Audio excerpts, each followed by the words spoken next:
नमस्कार, मैं हूं कपिल और आप देख रहे हैं नेक्स्ट 9 न्यूज। स्वागत है आपका इस खास प्रोग्राम में जिसका नाम है सियासी संग्राम। यहां हम चर्चा करेंगे ज्योतिरादित्य सिंधिया के बारे में।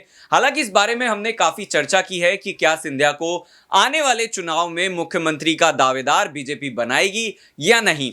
हालांकि इस पर भी हम बात करेंगे, लेकिन सबसे ज्यादा जो बातचीत पर जोर रहेगा वो ये होगा कि क्या अब जब लोकसभा के 2024 में चुनाव होंगे तब किस तरह की भूमिका ज्योतिरादित्य सिंधिया बीजेपी के लिए निभाते हुए नजर आएंगे, क्योंकि तमाम ऐसे राज्य हैं जहां पर बीजेपी काफी मजबूत है। और ऐसे ही अगर बात करी जाए यूपी की, तो 80 लोकसभा सीटें हैं जिनमें कहा जा रहा है कि ज्यादातर सीटें बड़ी आसानी से बीजेपी जीत लेगी। लेकिन अगर मध्य प्रदेश की बात करी जाए तो यहां पर कमलनाथ सामने हैं और वो कई बार जो है वो ये कह चुके हैं कि बीजेपी को आसानी से मध्य प्रदेश में ना ही राज्य के चुनाव में जीत हासिल होगी, ना ही जो लोकसभा के चुनाव हैं वहां पर जीत हासिल होगी।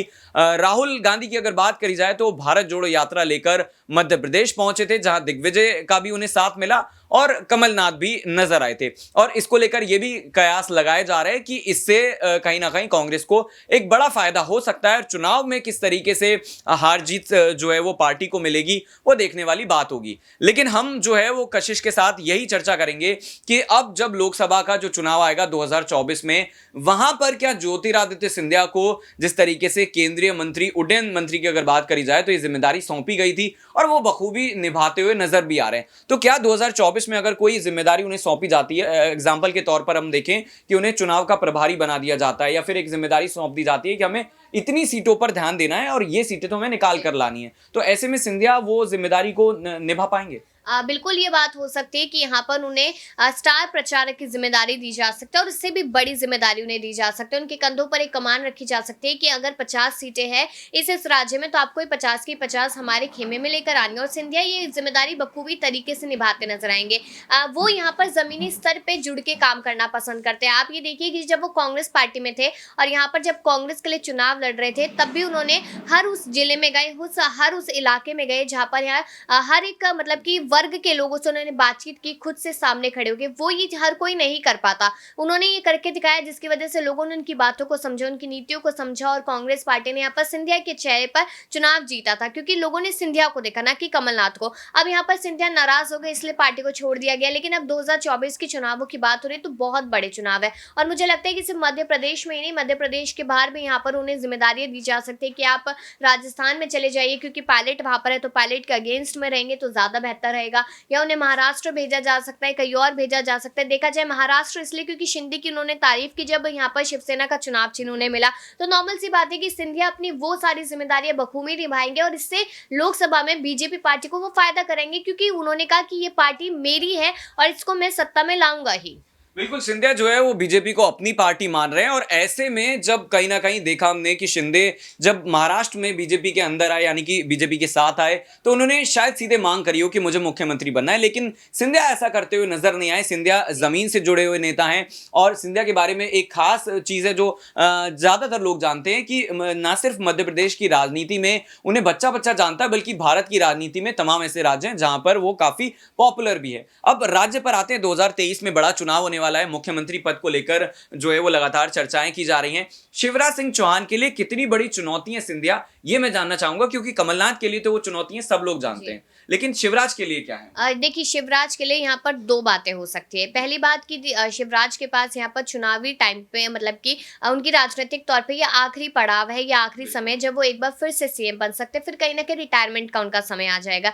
एक चीज ये है। दूसरी चीज ये है कि अगर सिंधिया ने कह दिया है कि मुझे सीएम बनना है और मतलब बनना है, तो कहीं ना कहीं बीजेपी को उनके सामने झुकना पड़ेगा, क्योंकि बीजेपी जब ये बैक स्टोरी देख चुकी है कि उनके पार्टी छोड़ने पर कांग्रेस गिर गई, तो उनके छोड़ने पर आपकी पार्टी भी गिर सकती है। तो ये दो चीजें यहाँ पर। तो ये भी हो सकता है कि कहीं ना कहीं अगर उनमें इंसानियत वाली बात कह लीजिए हो, तो वो शिवराज को एक बार फिर से सीएम बनने देंगे। भले ही चेहरा यहाँ पर सिंधिया का दिखाया जा रहा हो, सिंधिया इस बात के लिए राजी हो जाए कि ठीक है, आप मेरे चेहरे पर यहाँ पर बात कर लीजिए, प्रचार कर लीजिए, लेकिन शिवराज को सीएम बना दीजिए तो बहुत बेहतर है। पार्टी इस तरीके से जीत जाएगी, कांग्रेस पार्टी का नामो निशान खत्म हो जाएगा। लेकिन अगर दूसरी बात यहाँ पर आ जाती है कि उन्होंने कहा कि नहीं, मुझे इस बार सीएम बनना है, मैंने पिछली बार यहाँ पर कोई बात नहीं अपनी नहीं रखी थी, अपनी मांग, तो कहीं ना कहीं यहाँ पर बीजेपी को झुकना पड़ेगा, फिर शिवराज सिंह ने यहाँ पर नाराजगी दिखाएंगे। लेकिन शिवराज सिंह यहाँ पर अगर नाराजगी दिखाते तो मुझे नहीं लगता कि बीजेपी पार्टी को कोई भारी नुकसान यहाँ पर देखने को मिलेगा, क्योंकि सिंधिया के पास यहाँ पर जो समर्थकों का जो गुट यहाँ पर अगर 1000 लोगों का था तो आज वो बढ़कर 10,000 पहुंच चुका है।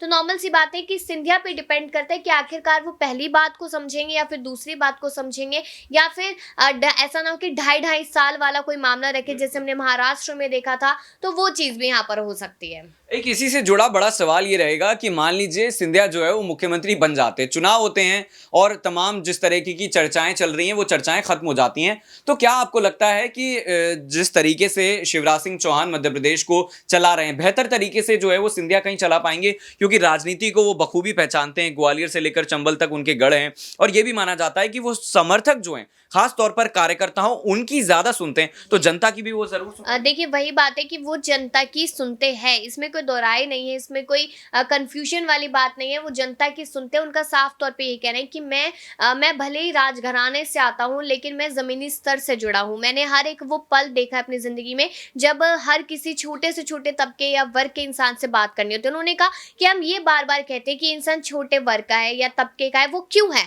उसको भी तो वो सारी सुविधाएं मिलनी चाहिए जो आज हमारे पास है या बड़े नेताओं के पास है या किसी बड़े इंसान के पास है। तो वो सारी चीजें होगी तो हमें कभी उसको ऐसा कहना ही नहीं पड़ेगा। तो वो उन्होंने साफ तौर पे कहा कि हम सब लोगों को एक स्टेटस के बराबर करना चाहते हैं। मेरी यही सोच है कि सबको एक साथ लेकर चले। अगर हमने कहा है कि सबका साथ सबका विकास वाली बात, तो हम वो चीज करके दिखाएं ताकि दूसरी पार्टी हम पे इल्जाम ना लगाए, हम पर सवाल ना खड़े करे कि ये सिर्फ और सिर्फ बातें करते रहते हैं, प्रैक्टिकली कुछ नहीं करते। ये बात उन्होंने कही। और देखा जाए यहाँ पर कि शिवराज सिंह चौहान और उनके मामलों को लेकर, तो शिवराज सिंह चौहान ने जितने भी अभी तक निर्णय लिए, जो भी नीतियां यहाँ पर बनाई हैं, फैसले लिए जनता के पक्ष में, उसका कहीं ना कहीं पूरी तरीके से सिंधिया ने समर्थन किया है। उन्होंने कहा कि जनता के लिए जो काम हो रहा है मैं हमेशा साथ खड़ा रहूंगा। और बात वही आ जाती है घूम फिर के कि पार्टी मेरी है, तो मैं नॉर्मल सी बात है कि मध्य प्रदेश में बीजेपी को लाना है और कांग्रेस का नामो निशान मिटाना है। बिल्कुल, जिस तरीके से हमने लगातार चर्चा करी सिंधिया को लेकर, एक चीज और यहाँ पर मायने रखती है कि बीजेपी की अगर बात करी जाए तो ये कहा जाता है कि 70 साल अगर किसी नेता की उम्र हो जाती है तो उसको जो है वो एक तरीके से राजनीतिक रूप की अगर बात करी जाए तो रिटायरमेंट दे दिया जाता है। हालांकि पार्टी में वो एक्टिव रहता है लेकिन चुनाव ना ही लड़ता है, ना ही कोई बड़ा पद संभालता है। तो क्या शिवराज सिंह की अगर बात करी जाए तो ऐसी तमाम चीजों का हवाला देकर उन्हें पार्टी से किनारे किया जा सकता है? क्योंकि हम पहले भी बीजेपी के तमाम बड़े नेताओं के साथ ऐसा होते हुए देखिए ऐसा तो बिल्कुल नहीं होगा, क्योंकि शिवराज सिंह चौहान यहाँ पर बहुत अच्छे मंत्री है, बहुत दिग्गज नेता है। उन्होंने भी अपनी जिंदगी में काफी उतार चढ़ाव देखे। वो गहलोत जैसे नहीं है, ये बात समझने वाली है। गहलोत का क्या है कि मुझे रहना इस पद पे तो रहना ही है, कुछ भी हो जाए मैं किसी और को मौका नहीं दूंगा, उनका साफ तौर पर ही कहना है। लेकिन शिवराज सिंह चौहान ऐसे नहीं है। उनका ये कहना है कि अगर हाँ मेरी जगह कोई और बेहतर तरीके से इस पद को संभाल सकता है और पार्टी चाहती है तो आप दे सकते हैं। उन्हें सिंधिया से कोई ऐसी दिक्कत नहीं है। देखिए क्लैशेस हर किसी में होते हैं, क्लैशेस परिवार में भी होते हैं तो पार्टी में भी होते हैं, लेकिन अगर उन क्लैशेस को लगातार बात करते रहे, उन्हीं को बढ़ाते रहे कि सिंधिया ने तो उस समय पर ये कहा था, शिवराज ने तो उस समय पर ये कहा था, तो आगे ये हो सकता है, तो ये बेबुनियादी बातें हैं। यहाँ पर शिवराज सिंह चौहान भी पार्टी के फैसले को कहीं ना कहीं मानते नजर आएंगे। तो बस अब इंतजार यहाँ पर यही है कि आखिरकार सीएम कौन बनेगा। और शायद ये भी हो सकता है कि चुनाव जीत जाती है अगर बीजेपी पार्टी मध्य प्रदेश में, तो उसके बाद डिसाइड हो कि सीएम कौन बनेगा, कोई बैठक की जाए और पहले यहाँ पर यही कह दे कि पीएम मोदी के चेहरे पर चुनाव लड़ा जाएगा, जैसे राजस्थान को लेकर कहा है। बिल्कुल, इन तमाम सवालों का जवाब देने के लिए कशिश बहुत बहुत शुक्रिया। अगर बात करी जाए ज्योतिरादित्य सिंधिया की, तो बीजेपी में वैसे तो तमाम बड़े कद्दावर नेता हैं, लेकिन सिंधिया के आने से पार्टी और ज्यादा मजबूत हो चुकी है। अब उन्हें किस तरह की बड़ी जिम्मेदारी दी जाएगी, ये देखने वाली बात होगी। फिलहाल सियासी संग्राम में इतना ही। देखते रहिए नेक्स्ट 9 न्यूज। नमस्कार।